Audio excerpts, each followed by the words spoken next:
বিসমিল্লাহির রহমানির রহিম। আলহামদুলিল্লাহ, মহান আল্লাহ তাআলার দরবারে লাখো কোটি শুকরিয়া যে মহান রব্বুল আলামিনের অশেষ কৃপায় সাহায্যে আমরা হাঁটি হাঁটি পা পা করে একটা পর্যায়ে এসেছি। আমরা মোরাক্কাব শিখেছি। মোরাক্কাবের কয়টি হরফ মোরাক্কাব হয়, কয়টি হয় না। তো আমরা পড়েছিলাম আরবি 29 হরফের 22টি হরফ মোরাক্কাব হয়, বাকি 60টি হরফ মোরাক্কাব হয় না। দাল, জাল, র, জা, ওয়াও, হামজা, আলিফ। তো এর পরবর্তীতে আমরা অনুশীলন করেছি, একবার একটা নকশা আকারে আপনাদেরকে দেখাই দেওয়া হয়েছিল।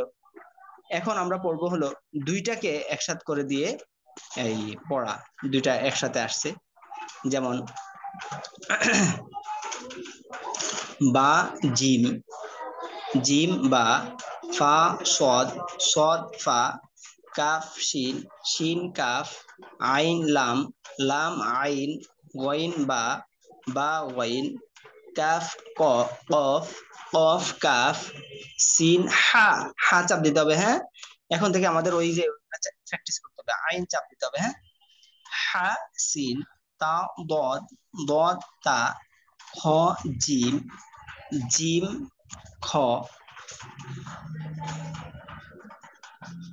ইয়া সা, সা ইয়া, এক দাঁত, এর পরবর্তীতে ইয়া, মিম নুন, নুন মিম, জ লাম, লাম জ, হা মিম, নুন জিম, বা ওয়াও, বা দাল, কফ র, সিন জা। আচ্ছা, এটা আশা করি সবার বুঝে আসছে। এর পরবর্তীতে আমাদের এখানের মধ্যে দেখেন ব্যতিক্রমী কিছু ইয়া আর কি। তো এটা হলো তা, এক দাঁতের উপর দুই নক্তা তা, এরপর নিচে হলো ইয়া, তা ইয়া, এরপর উপরে দুই নক্তা। তো এক দাঁতটা এইভাবেও দেয় আর কি, আমরা টান দিয়ে পরবর্তীতে দেয়। তো তা, এরপরে নিচে পেঁচানো, এটা হলো মিম। এর পরবর্তীতে এই যে এটা যে আমরা শুরুতে এটা তা পড়ছি, এখন তার বরাবর নিচে যদি এক নক্তা দেয় তাহলে কি হয়, বা হয়। তাহলে লিখে বা ইয়া। এরপরে এখানে যে এটা পড়ছি তা, তো এটার নিচে যদি এক নক্তা দেয় তাহলে বা হয়। এক দাঁতের নিচে এক নক্তা দিলে কি হয়, বা। এবার মিম, এরপরে দদ, দদ মিম, দদ মিম, এরপরে দদ হার উপর নক্তা, তাহলে এটা কি হয়, খ, দদ খ। এরপর হলো সা ইয়া, কাফ লাম। তো এই কাফ লামের এটার মধ্যে অনেকের বুঝতে একটু ই হতে পারে যে কাফ এটা কেমন হলো। তো কাফটা হলো এই যে এখানের মধ্যে আমরা যে কাফ করছি, হ্যাঁ, তো এটার সাথে যদি এই যে এইভাবে যদি দেয় তাহলে এই আর কি, লাম, কাফ লাম। আচ্ছা, এরপরে কাফ, এরপর আমরা পড়ছি কাফ, এরপরে শেষে যদি লাম্বা থাকে তাহলে কি, আলিফ, এই যে আলিফ। এরপরে হা মিম, এরপর নুন, এরপরে হায়ের উপর নক্তা, কি হলো, খ, নুন খ। ওই উল্টা দাঁতের নিচে উল্টা দাঁত দিয়ে বুঝেছি না, উল্টা দাঁতের উপর এক নক্তা দিলে নুন, দুই নক্তা দিলে তা, তিন নক্তা দিলে তা, উল্টা দাঁতের নিচে এক নক্তা দিলে বা, এরপর উল্টা দাঁতের নিচে দুই নক্তা দিলে ইয়া। এই যে উল্টা দাঁত, হ্যাঁ, উল্টা দাঁতের উপর এক নক্তা নুন, এরপরে খ, এরপরে শেষে লম্বা থাকলে কি, আলিফ, এরপরে মিম, এরপরে জিম আলিফ, এরপরে সা, হা আলিফ। ওই যে বললাম না, হা আমরা ম কত ভাবে লিখি, হাটাও এভাবে বলে, হ্যাঁ, ওই দুই চশমিওয়ালা হা, সা হা আলিফ। এরপরে লাম আলিফ, এটা তো আমরা সবাই চিনি, লাম আলিফ। তো এখানের মধ্যে লাম আলিফটা এটা এটা এটা এমন কেন, তো এটা প্রশ্ন হতে পারে, তো এটা আপনাদেরকে দেখাই দিই। মূলত হলো যে শুরু দিয়ে যদি লম্বা থাকে তাহলে এটা কি হয়, লাম হয়, আর এটা হলো কি, আলিফ। তো লেখকরা লেখার সময় এই আলিফটাকে মাঝে মধ্যে এইভাবে দেয়, এইভাবে দেয়, মাঝে মধ্যে এটাকে এইভাবে দেয়। হ্যাঁ, মাঝে মধ্যে লাগে, মাঝে মধ্যে লাগে না, মাঝে মধ্যে এটা এখানেও লেগে যায়। তো লেখকরা লেখার সময় এটাকে আমি আপনাদেরকে, এই লেখাটাকে এটা দুই দুই টানে লিখছি না, তো লেখকরা লেখার সময় এটাকে এক টানে লিখতে চেষ্টা করেন। সেটা হলো এই যে নিয়ে আসছে, এই যে লাম লিখলো না, লাম লিখলো, এরপরে এদিকে নিয়ে আসলো, নিয়ে আসিয়া এটারে এদিকে নেন। হ্যাঁ, আমি বারবার হাত উঠাইতেছি যেন আপনারা বুঝতে পারেন, এদিকে নেন, হ্যাঁ, এদিকে নেন, এরপরে এখান থেকে বরাবর উঠাই দেন। বুঝে আসছে, এইটা হলো এই লাম, লাম আলিফ। এরপরে এরপরে উল্টা দাঁতের নিচে 2 নক্তা, তাহলে উল্টা দাঁতের নিচে 2 নক্তা দিলে কি হয়? ইয়া হয়। এরপরে হা আলিফ, এরপরে শুরু দিয়ে যদি লাম্বা থাকে তাহলে আমরা পড়ছি লাম, তাহলে লাম ইয়া। এর পরবর্তীতে আমরা ওই যে উপরে পড়লাম এরকম, যদি এক দাঁতের উপর 1 নক্তা থাকে তাহলে তা নুন হয়, 2 নক্তা থাকলে তা, এরপরে হা। এরপরে যেটা, এটা হলো উল্টা দাঁতের নিচে 1 নক্তা, উল্টা দাঁতের নিচে 1 নক্তা। তাহলে এটা কি মনে রাখবেন, উল্টা দাঁতটা নক্তা যেটা আগে থাকবে, নক্তা যেটা আগে থাকবে সেটাই হলো উল্টা দাঁত। আর তাহলে পরে হলো হায়ের উপর নক্তা খ।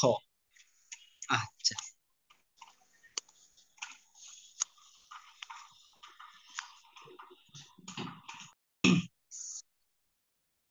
আলহামদুলিল্লাহ আমাদের এই দ্বিতীয় অনুশীলন। হ্যাঁ, ইনশাল্লাহ আমি বলতেছি, ভালো করে ধরেন।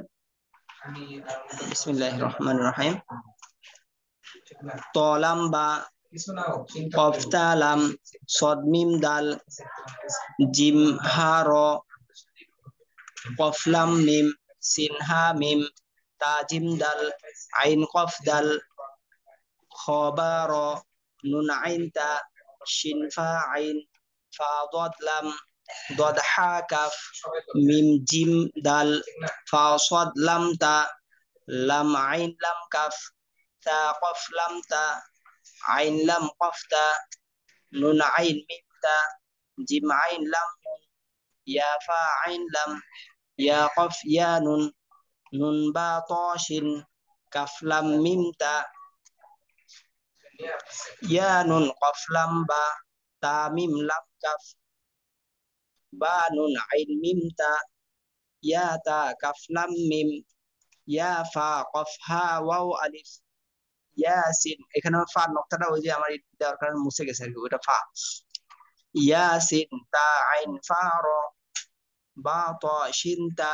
এই যে শেষে যেটা, এটা হলো গোলতা, এটা কিন্তু গোলতা। হ্যাঁ, মনে রাখবেন, হার উপরে 2 নকটা দিলে এটাকে বলা হয় গোলতা। মিম বা ইয়া তা, এই যে গোলতা আসছে। হ্যাঁ, এরপরে ইয়া মিম ইয়া নুন কাফ, লাম আইন লাম কাফ মিম, ত লাম কফ তা মিম ওয়াও আলিফ, বা ইয়া কাফ মিম লাম, নুন জিম আইন লাম হা মিম আলিফ। হ্যাঁ, ওই যে নিচে নিচে একটু নামানো আছে না, এটা হলো মিম। হ্যাঁ, আচ্ছা, এরপর হলো লাম লাম মিম নুন কফ ইয়া নুন, লাম লাম আইন লাম মিম ইয়া, মিম সিন তা বা শিন র তা, মিম খ তা লাম ফা ওয়াও নুন, ইয়া সিন তা ইয়া কফ নুন, ইয়া নুন ফা আইন কাফ মিম, কফ মিম ত র ইয়া র আলিফ, লাম নুন সিন। এরপর দেখেন ছোট্ট করে নিচে নামে গেছে হামজা। আমরা তো হামজা জানি মোরাক্কাব হয় না, মিলিত হয় না। হামজাটা যদি কখনো কখনো মাঝখানে আসতে হয়, তখন একটা দাঁত দিয়ে এটার উপরে বসাইতে হয়, কারণ এটা তো মাঝে আসে না। যদি কোনোভাবে আসে হামজাটা, তো হামজাটাই মাঝে মধ্যে এই আসলে কোন একটা এই হয়তো কোনো হরফের উপরে আসবে, বা একটা দাঁত দিয়ে উপরে আসে, কারণ এটা তো মিলিত হয় না। তাহলে এটা নিচে নেমে গেছে আর কি, এটা হামজা। হ্যাঁ, উপরে হবে আর কি হামজা। লাম নুন হা মিম, ফা জিম আইন লাম নুন হা মিম, মিম সিন তা দদ আইন ফা ইয়া নুন, লাম ইয়া সিন তা খ লাম ফা নুন হা মিম, লাম ইয়া জিম মিম আইন নুন কাফ মিম। আশা করি সবার বুঝে আসছে। আমি এই যে পড়াটা বললাম, তো আমাদের অনুশীলন এই 2 পেজ আমাদের আগামী দিন পড়া থাকবে ইনশাআল্লাহ। আচ্ছা, এখানে আমাদের একটা জিনিস বুঝে দেওয়া দরকার আছে, সেটা হলো এই যে এখানের মধ্যে একটা শব্দ, সেটা হলো শেষে যে র আসছে। তো আমরা জানি র এইভাবে, তো রটা মাঝে মধ্যে এইভাবেও লেখে, রটা মাঝে মধ্যে এইভাবে লেখে। তো এখানের মধ্যে যে রটা আসছে সেটা হলো এইভাবে রটা, এইভাবে রটা। আবার আরেক জায়গায় আসছে এটা, এই রটা। আবার কোথায় জানি আসছে, এটা এখানের মধ্যে 2 জায়গায় আসছে রটা। আচ্ছা, তাহলে এটা মনে রাখবেন। হ্যাঁ, এটা র, শেষে এটা র। তো র এইভাবেও লেখে, এইভাবেও লেখে। আবার এটার উপর নক্তা দিলেও যা, এটার উপর নক্তা দিলেও যা হয়।